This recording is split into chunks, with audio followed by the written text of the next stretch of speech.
What is linear perspective?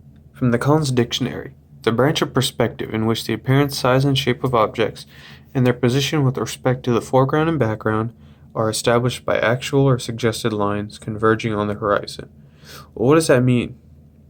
In layman's terms, linear perspective is how things get smaller the farther away they become, along with it converging onto the horizon. It is a way to recreate a 3D world onto a 2D space in an extremely accurate way. It's a way to make these pieces look and feel real to any viewers.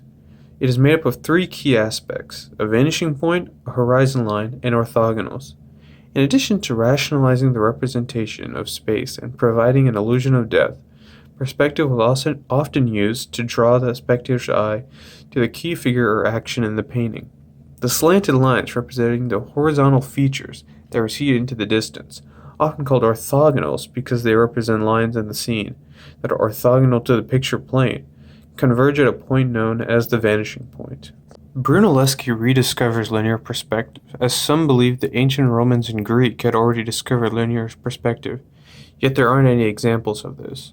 He wanted to study ancient ruins and buildings in Rome, and it was there that he developed his system for linear perspective.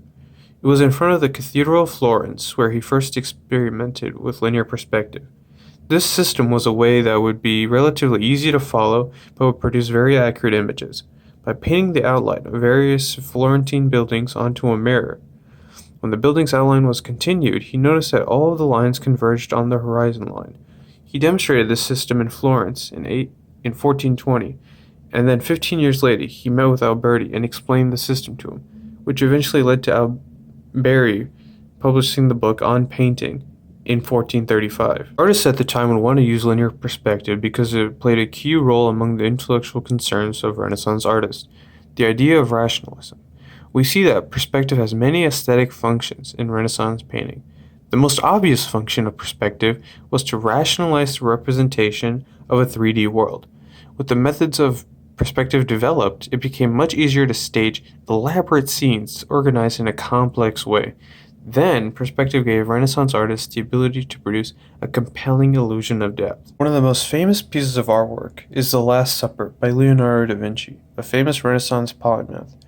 Taking a look at it right off the bat, you can see how the beams on the ceiling create those orthogonals that bend toward the center to create the depth of a large dining hall, along with the designs found on the walls as they all point towards the center.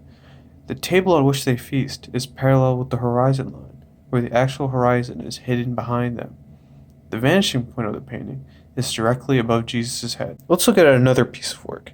This is Return of Buccinitoro to the Molo on Ascension Day, which was painted around 1730 by Canaletto, an Italian painter who painted city views of Venice. This painting is a little more complex compared to The Last Supper, but you can see the linear perspectives, particularly with the buildings in the back. Now, one of the many uses for linear perspective is to draw the eyes of someone to something important within the painting. With this painting, there isn't a clear subject that the artist used linear perspective in order to draw our attention to. He does use it, however, to give the painting a real sense of depth, while keeping the space natural to our eyes. The way the buildings in the back have their own vanishing point, while the boats change in size and shape the further away they get. This final piece is a mix between the complexity of Canaletto and the simplicity of Da Vinci's. This is St. Paul Preaching in Athens by the Italian painter and architect Raphael. This painting was made around 1515. Right away you can see the use of linear perspective, starting with the steps on which St. Paul stands, the columns of the dome, and how they are shaped and spread apart in order to give the painting depth. The aqueducts to the right also follow the lines of linear perspective. Like the Venice harbor, the lines of the painting don't reveal a clear subject. In this instance, the way the saint is posed and how he is positioned is what gives him attention. In New York City, there are many instances of linear perspective that can be found. Here are three examples that we found around town, starting with looking down a New York street. The next one was underground, in a subway station. The last one was at a grocery store.